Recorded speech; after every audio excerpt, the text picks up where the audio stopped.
35, 40, run, William, run! He's got blockers in front, 5, touchdown! Joshua Cribbs! Snap back, ball down, kick block! They block the kick! This is the Oranges, Oranger Browns podcast, part of the Press Play Podcast Network. I'm your host, Chase Smith, and with me, as always, your Browns insider, Jeremy Powell. Jeremy, you just said you got your welcome ticket to the game. 3 for 3 this season, buddy. Oh, yeah, baby. I'm going to try to keep my streak alive. I've been to 50 straight home games. So I'm going to try to keep it going. I'm going to try to keep it going all year. But yeah, I lucked out, got in, and got some tickets. So I cannot wait. Joining us along the way, she's your favorite Emmy-nominated digital content producer at News Channel 5, Camryn Justice. Camryn, Browns are 3-1. This is a big game this week. Oh, it's big. It's beautiful. I'm excited going into it. When am I not excited? But I'm really excited going into this one. We have a 4:25 primetime game. It's not like a 1 p.m. ho-hum. This is almost with the big boys, right? We're almost there. We're almost to the big spot. Almost there. Well, let's get things started with Camryn's keys to the game. Camryn, what you got for us this week? All right. So I'm going to start off, like I always do, with the run game. But this time's a little bit different. Obviously, we lost Nick Chubb. Nick Chubb is out. We saw last week Kareem Hunt stepped up very well. But more importantly, we all know Kareem Hunt is great. More importantly, D'Ernest Johnson stepped up. And Dontrell Hilliard stepped up. That needs to replicate into this week. They have to step the man up because the Browns are not going to, they can't shy away from the run game just because Nick Chubb is out. They have to continue pounding the rock, and that has to be the center of the offense. That has to be what it's focused on. So for that to work efficiently, Kareem Hunt has to be Kareem Hunt, which we know that he will. He hasn't had a bad game yet. He is one of the top backs in the league already, and he's our second back. So he can step up, fill Nick Chubb's role. But I need to see Dontrell Hilliard and D'Ernest Johnson having those big games again, filling that role and making sure that the run game doesn't skip a beat. They have to produce in order for the Browns to win. That's how the offense thrives. I have full confidence they can. We saw it against the Cowboys. They stepped up, they came in, and it was smooth. Didn't even feel like Nick Chubb was out. It was a really, really good game, and they just need to do that again. Next man up mentality. I have full confidence that they're going to do it. Second key to the game is probably going to be the determining factor of who wins. Now, the Colts have an incredible defense. They are turnover machines. The Browns have to combat that. Baker Mayfield is on a roll, right? 2 games, no interceptions. This is what we want to see from him. He's looking really good. We have to make sure that continues because the Colts are not going to take it easy. They have a very, very good defense, one of the best in the leagues, and they have been forcing turnovers like it's their job, which it is. But what they cannot do, the Browns cannot do, is allow that to happen in their game. Baker Mayfield has to read the field right, stick to that run game, no crazy decisions, Baker making crazy reads. Basically what we saw last week with the focus of not forcing turnovers. And then, the Colts are really good. The Colts defense is really good. And so what they need to be able to do is if they do force a turnover, you cannot let them capitalize. That's when the defense needs to step up, make sure that, if they get the ball by some chance, whether it be an interception, a fumble, if they are able to produce that, the defense needs to come in and they need to stop it. And they need to make sure that they don't capitalize on those turnovers because that's what won the Browns their games. The Browns have capitalized on their turnovers and they've been successful with it. Making sure that the Colts don't do what the Browns have been good at. Huge factor because the Colts are not going to let up. And my third key of the game is what we've been seeing all season, but it's really, really, really important this week as well. The Browns' offensive line has been unbelievable. And I don't think that they get enough credit. They need to continue what they're doing, but I want people to understand that how good they are playing. What they're doing is they're providing Baker Mayfield the ability to look like he has. The last 2 games, like we said, no interception. He was on an 8-game interception streak. He was not looking good. Some of those, not so much the offensive line's fault in these first couple games that into the season, but they've been playing well. So I need them to continue this hot streak, continue their blocks, continue providing, and their push, their pull. They're being so great at running Kevin Stefanski's scheme and hiding what they're gonna do. Are they gonna run it? Like, are you gonna get a gap there? Are you gonna throw it? Is he gonna go play action? These trick plays. But it all comes down to the offensive line. So the key to the game is just continuation. It's consistency that we've seen through the season. This week, specifically, that offensive line has to do what they've been doing and protect Baker, but also really, really flow with that scheme and make it very, very hard for the Colts defense to get in and figure out what they're doing. Because Kevin Stefanski has been calling plays like crazy. He's been great at it. I want to see them continue making him look successful, continue helping Baker be successful, continue making that offense flow smoothly. And I think the Browns really have a chance at going 4-1 at the start of the season after the Colts game. Love it. Jeremy, you are a resident locksmith. What do you think about Camryn's keys here?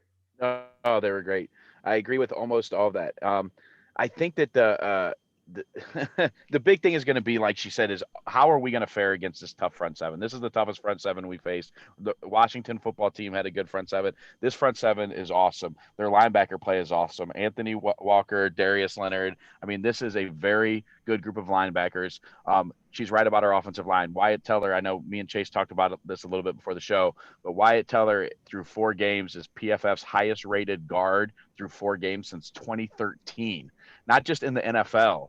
In the NFL through the first 4 games since 2013. Okay, so the line, and we got Jabril Peppers trade, right? No, we got him from Buffalo for a 6th rounder before last season. Okay. He was at Buffalo, and he was supposed to be the weak spot on our line coming in, and now he's the highest rated guard in the league. If you watch some of these Baldy's breakdowns, you watch this stuff. The line is playing. It's like a sonnet. It is beautiful. Everybody playing together, doing their role. It is incredible.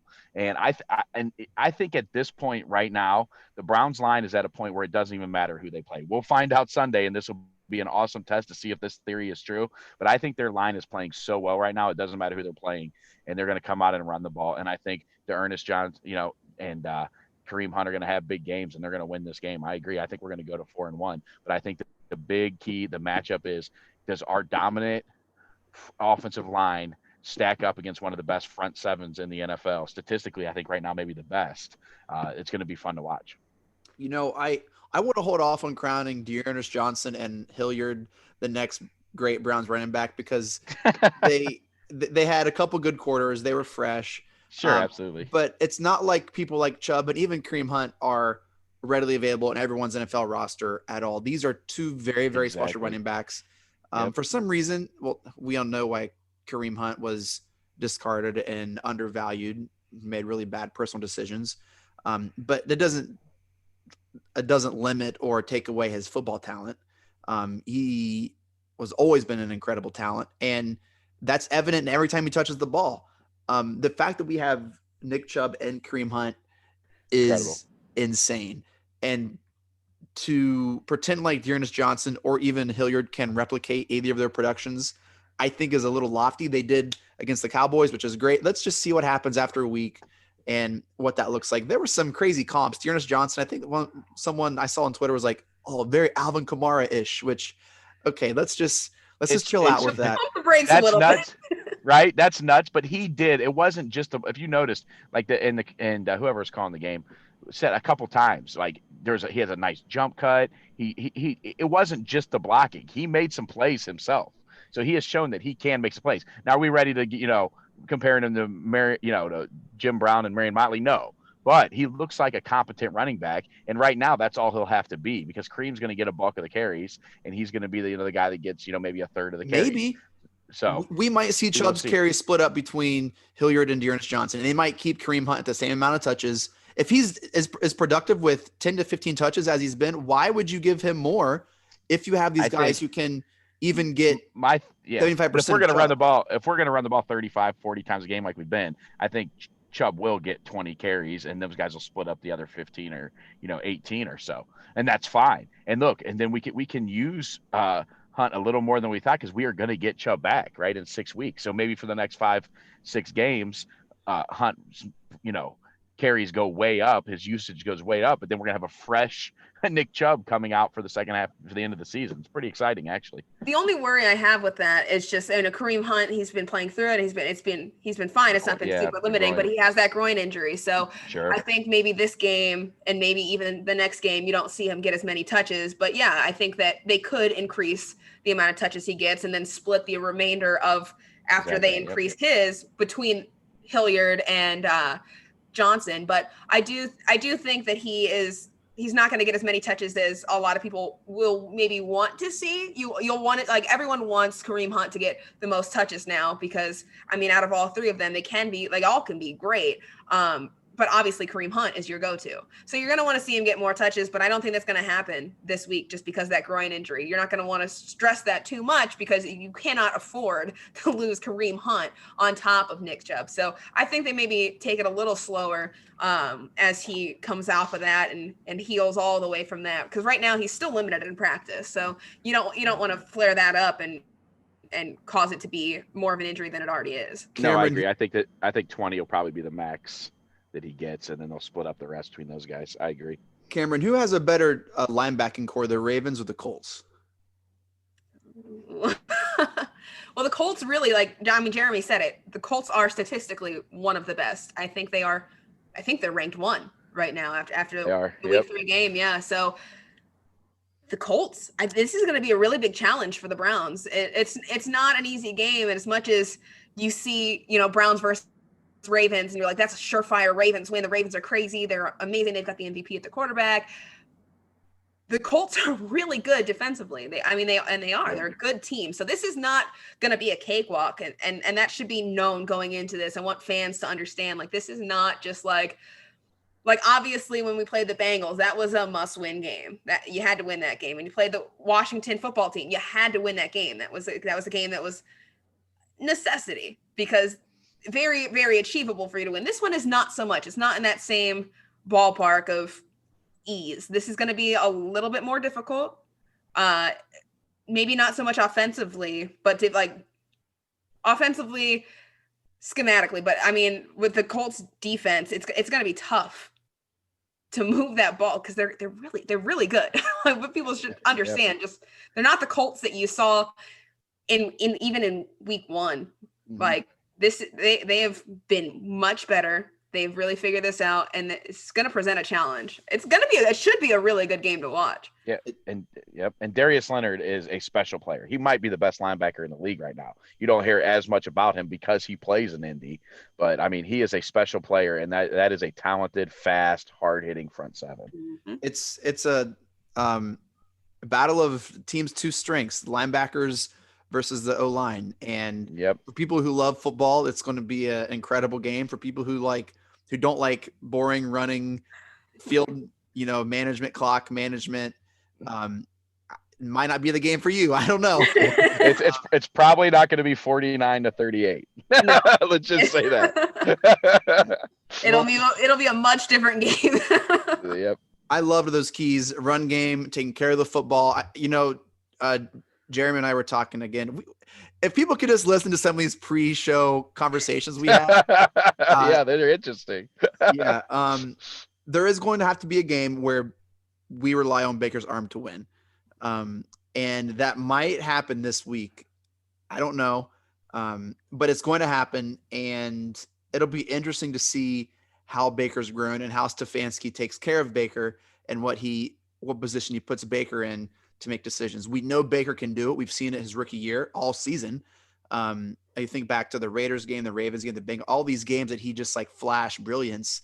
Last year, not so much, really, really careless. This year, I think they've really protected Baker a lot, leaned on that running game.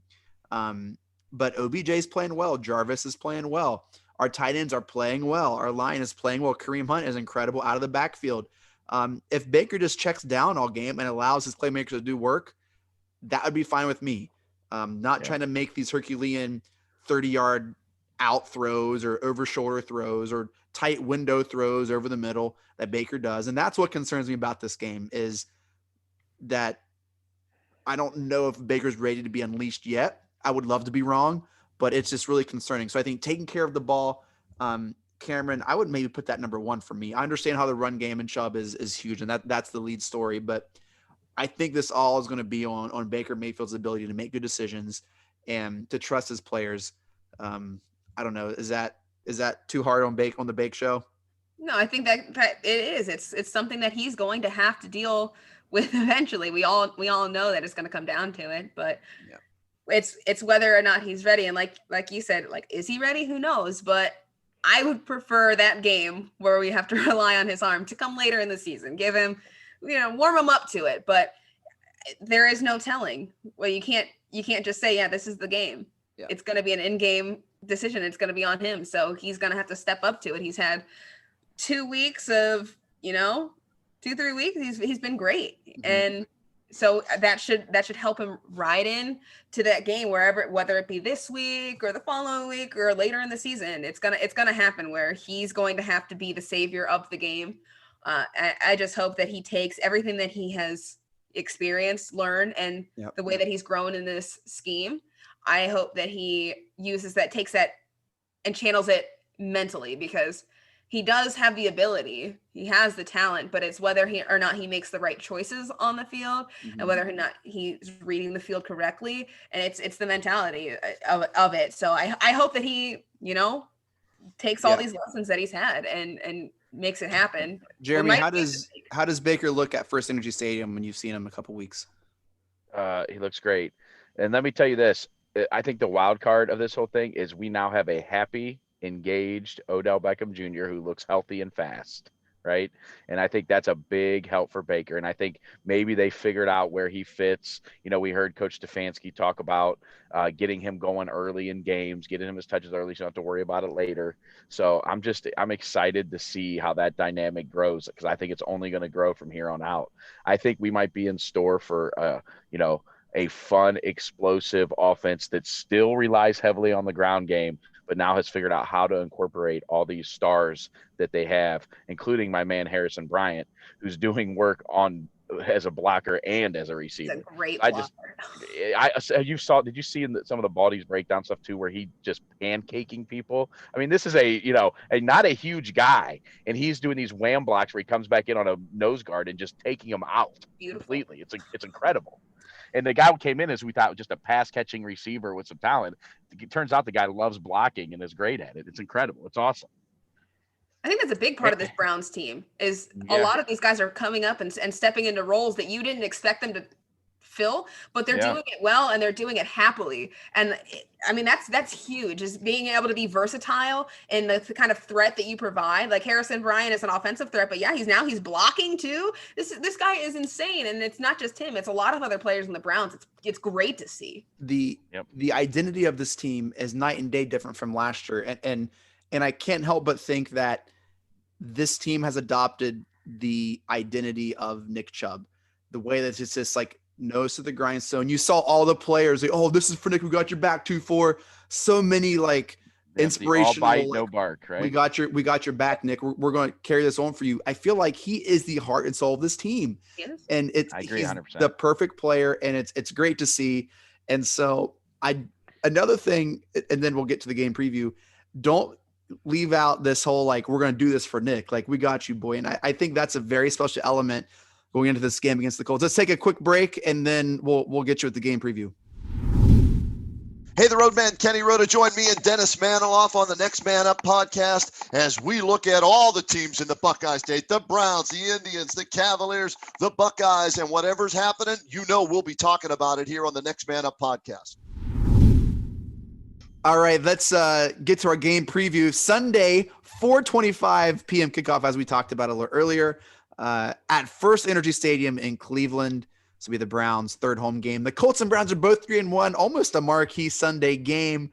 Listen to this matchup. The Browns are first in the league in rushing. Colts second or first in the league in total defense, depending on what site you look at.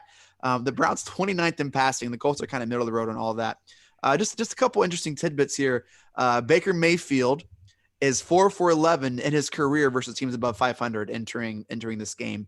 He's 11-5 versus teams 500 or worse. We've heard that narrative before. Colin Cowherd, I think, started it last year, maybe, or even his rookie year. I don't know. It's one that hasn't gone away. Maybe Baker looks to turn that around this week. OBJ, even though he balled out and had himself a game against the Dallas, still hasn't had a 100-yard receiving game in 14 straight games. You mentioned that against the preview against the Redskins. The Browns have run the ball on 53.3% of plays this season, most of the NFL, which just puts this huge Cheshire cat grin on Stefanski's face for the play action. Should be fun. Injury report, a lot of questionable players, just a few in the Colts. We have 2 linebackers, Darius Leonard, groin, EJ spread at the elbow, and cornerback TJ Carey, the hamstring, former Brown, right? He was used to play for the Browns, right? I'm not insane. Yep. Yeah. Nope. TJ. Okay. No, he's a Browns injury report's pretty lengthy. OBJ toe, that's a new one. Camryn, any update on OB? Is that what do you have? Is that anything? Just like limited. I don't think it's anything. Hunt's on there with a groin. Sheldon Richardson with a thigh questionable. Larry Ogunjobi with the oblique questionable. Greedy's still their shoulder. Jacob Phillips, who I thought played fairly well against the Cowboys, the knees questionable. Treader knee questionable. So nothing really new there except for OBJ. Jeremy, we talked about the line before the show. Did I tell you what it was? No, you didn't tell me, but just your reaction made me know that the Browns are probably underdogs. So let me say the Colts by 1. Colts given 1, we'll say. On CBS, Browns line is +2.5. Wow. Just doesn't make any sense. Usually home team gets 3 points. So they're saying that on a neutral field, the Colts are like a touchdown better, essentially. 5 or 6 points better. I don't get it. What do you think of that, Camryn? I mean, should the Browns be home underdogs against the Colts? Yeah, probably. What? Listen, you have to understand that people who are setting these these things understand how the Browns work. And yes, I would 100%. I'm not surprised by it at all. Should they be me like thinking it? No. I mean, they've really shown that they are different. They're trending upwards. It's great, but let's pump the brakes a little bit because you have to look back at the teams that they've played. I know everyone's like, oh, it's just one game against the Cowboys. It's just one game against Washington. It's one game against the Bengals. And yes, it's kind of true. So that's probably where the line is like set. You know, they're looking at the teams that we played individually, but it comes down to the whole thing. So for me, yes, I don't think that they should be favorites. Jeremy, what are you looking forward to seeing on Sunday afternoon?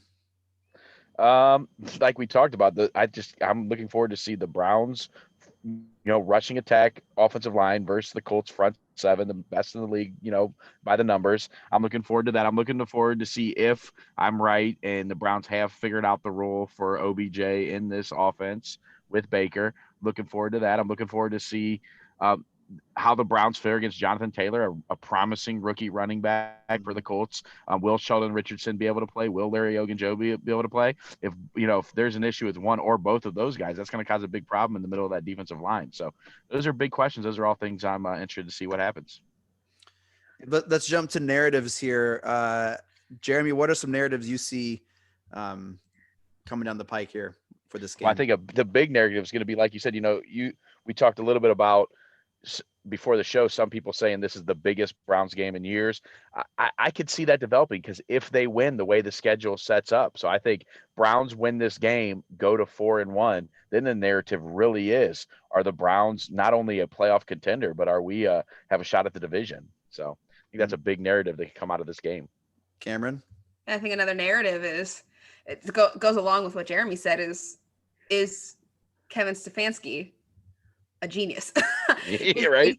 Is he the savior of the Browns? Because we've seen Baker Mayfield progress. Obviously, Baker Mayfield's a leader of the Browns, so you want him to be great, but it all comes down to who's calling the plays and whose scheme you're under. And Kevin Stefanski has really stepped up and really shown that this could be exactly what the Browns wanted. So I think the narrative could be, if they win this week, there's going to be no question, especially how they win. If they win well and they play smoothly like they did the last 3 weeks and it's looked really good, I think that the narrative will be, is Kevin Stefanski what the Browns have been missing for decades? Is he the mind that the Browns have needed for years?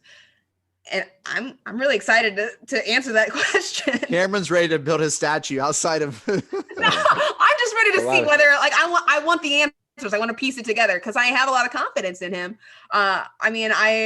I wrote the article when he got hired about like what the benefits that he brought to the team.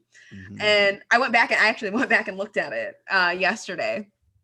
And I was like, oh my gosh, like it's coming to everything that I thought, like all of the benefits that I thought that he could bring to the Browns, they've come to fruition. It was really good to read that article. I'm like, oh my gosh, this could be real. Like this is legit, but it's hard to tell so early. So it's not like I want to rub that in your face. Like I got it right. Like he brought all these good things to the table, but it looks really good right now. So that's the narrative that I want to see that build. I want the answers. I want to be able to piece it together and determine like, yeah, this is the guy.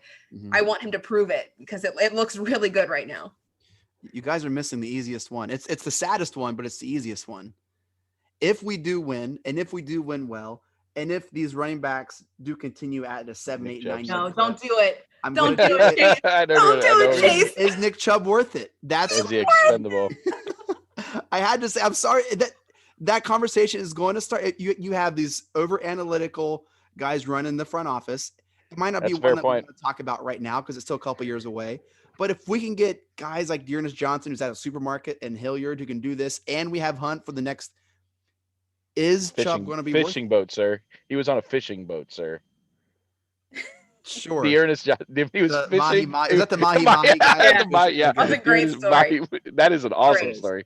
But is Chubb going to be worth it? Especially if this O-line, if it is more to the O-line. Yes, I think it is because of what he will be worth it because of what you said earlier. This team's taking on his identity, the all bite, no bark. And I think the team and I think the guys are smart enough that are in charge. As we know, we all love Andrew Berry. We all love Kevin Stefanski. They're smart enough to know that this is the heart and soul of the team. This really struck a chord with Jeremy. He automatically went to like defense mode. Like, no. But it's just because that's the narrative that I can see. Yep. Oh, it's absolutely. I agree with you. I can see the discussions, but I just think his worth goes far beyond just being a running back. I think he's one of the people that's helped change the culture of this franchise going forward. So that's just my opinion, and I could be wrong. They could be saying will fight you for that one. Yeah, that's true. Jarvis Landry is the heart of the Browns. Yes, Nick Chubb is the soul. Oh, I like it. You like it. I like it. Come on, where you been? You're not on Twitter. I'm on a 3-month sabbatical. Chase, come on. I retweet you all the time. Did I really miss that one? Yeah, I think you did because that was one of my favorite ones that I did. That's amazing. I'm a fantastic. That's fantastic. I'm gonna send it to you so you got it. I'll send it to you for sure. But look, the most beneficial thing for Nick Chubb right now is if we do lose the next 3 or 4 games. No, because even if we win the next 3 to 4 games, we can still say that he laid the groundwork for this, and then he's going to come back and help us cross the finish line. Yes. So I don't think you have to lose the games, but I think the beneficial thing I don't want to discredit Dearness Johnson and I don't want to discredit Dontrell Hilliard. I think they're really good, but I think they had really, really good games. So I don't think you're going to see that explosiveness every single game while Nick Chubb is out. So it would be beneficial for Nick Chubb is that if they showed, the player they are, they're not elite. They can be good. They can be great, but they're not the consistency that you're going to get from Nick Chubb. So I think seeing a realistic version of those 2 running backs is what's beneficial for Nick Chubb.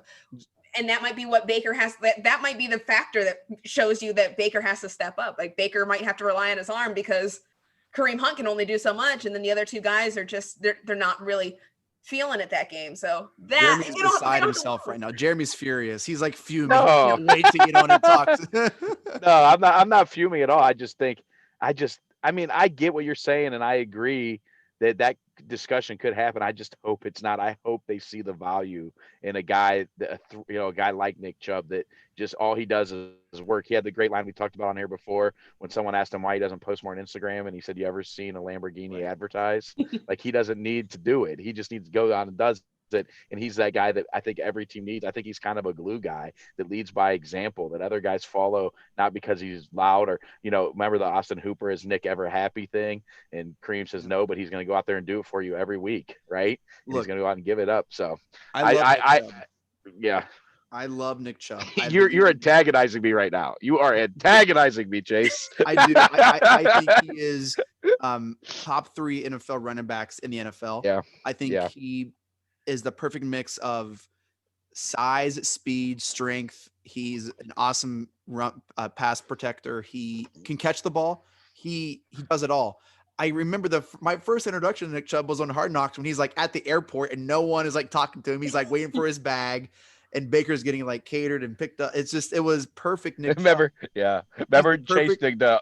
the offensive line coach that you hated. What was his name? You thought Bob he was Wiley, an or embarrassment. whatever Bob his Wiley. name. Remember the thing with him sitting next to Bob Wiley on the bench, and Nick Yes. Chubb has like 6 inches of bench, and giant old Bob Wiley's like practically sitting on top of I was him, not a fan and he's of not him. saying it, but he's not But- saying anything. But that's just Nick Chubb, you know. He's just a different cat, and I just think he's such a leader, leads by example. I hope that you were wrong. I could see you being right about this, Chase, but I hope that you're wrong. No, I do too. I'll just say this. I looked at the team and I can't say we missed Nick Chubb after he went out. And One you game. also were Right. playing a front seven that is not anything like the front Correct. seven we saw against Washington and the front seven we'll see coming up this week. So Correct. that was a team that was getting utterly dominated by our offensive line. You're right. No, and you're right. It was one game. It was 2.5 quarters or 3.5 quarters. Yeah, we'll see. I'm just saying, like, we got to be careful if we do reel off 6 or 7 wins and he's not a part of those and we still rush the ball for 250 yards a game. I don't know. Let's get to some bold predictions. Gosh, that got dark. I'm just like, no. Let's get to some bold predictions. Jeremy, I want to hear a bold prediction, man. I don't want to hear a one prediction. I want a bold prediction. Well, you might not consider this bold. I do. I think that we will see another multi-touchdown game from Odell Beckham Jr. this week. Ooh. There's 2 touchdowns. He'll have 5 over the next 2. I like it. That's bold. I like it. You'll see a happy, smiling face in the camera, Odell Beckham Jr. Now, bold would be a reception touchdown and a throwing touchdown. Maybe they let him throw one this game. He could throw it as well, huh? But no, my prediction is another multi-touchdown game for Odell Beckham. Come Jr. on, do one reception, one throwing. Just do it. No. Oh, just a multi-touchdown game. That's what I'm sticking to. Okay, all right, that's fair. Camryn, bold prediction, bold. How bold? How bold do I have to go here? I mean, I'll tweak it and help you if it's not bold enough. All right, let's see. I'm gonna go. Donovan Peoples-Jones gets his first touchdown Ooh, that's as a bold. Cleveland Brown in the NFL. Ooh, I like it. He played well against the Cowboys. Run blocking. I really liked what we saw from there. And with He's a big guy too. I didn't realize how big he looked. Yeah. He looks like he looks big. Yeah. So it gives him some size to that smallish receiving group. all right, here's my bold prediction. I think we're going to see a 5-sack game from Myles Garrett. Oh, I think there's going to be one series where he gets 2 sacks in one series. That's a good O-line, man. Listen, Rivers isn't mobile. No, that's true. He's not mobile. But that's a good O-line. And I just think that this is going to be the week where everyone else, not just us, says Myles Garrett is in the conversation for Defensive Player of the Year. Oh, come on. Yeah, there's Anyone who doesn't think that is just lying. Yeah, there's I saw multiple national outlets saying that he's the leader right now. I mean, people Peter don't King. want to believe it, but Yeah, Peter King said he's the second best defensive player in the league behind did. Aaron That Donald. was- So Yep. But I think this is the time where it's just like, oh, it's solidified. yeah. yeah, okay, that's good. If he gets 5 sacks in a game, you better believe it's He will. solidified. If he's It's got not- 10 it's sacks 2 in through one 5 series. There's games, going to be one series where he gets 2 sacks. I like that. That's bold. Oh, it's I feel like bold. mine wasn't bold enough, but I don't want to go any more bold than that. That's bold. All right, Chase. so- Chase is the king of bold He predictions. is the here. king of bold. Why not? Why not? It's a podcast. Why not say? Why not? That's one thing. we What all reminds think me we're of gonna win, something. right? Chase, it reminds me of something I heard one time when Mike and Mike used to do their old show. Mhm. And Greenberg said his favorite thing about being on the radio was he could make any outrageous prediction he wanted. And if it's wrong, no one would remember. But if it was right, he could talk about it for the next 5 years.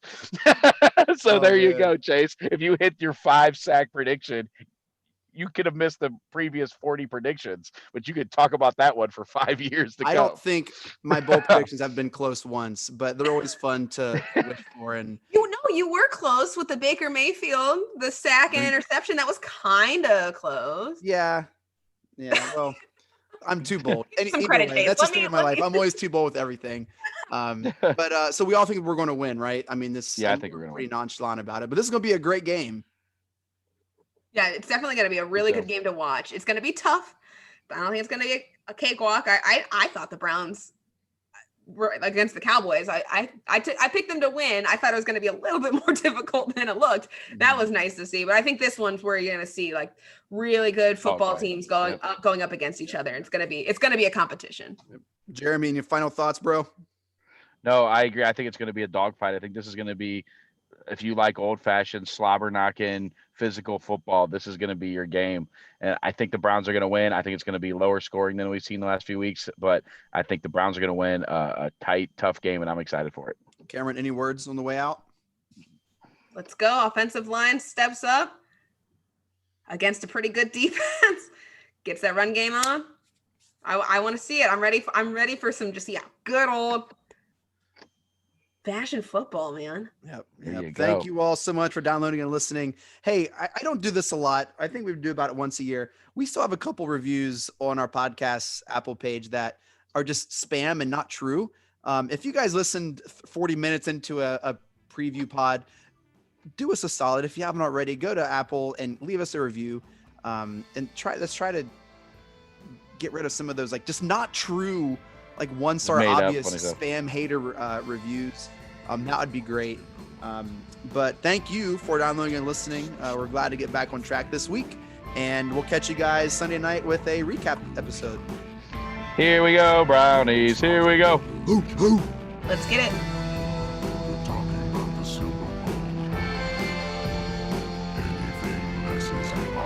Brown and orange for the USA. Paint it brown and orange for the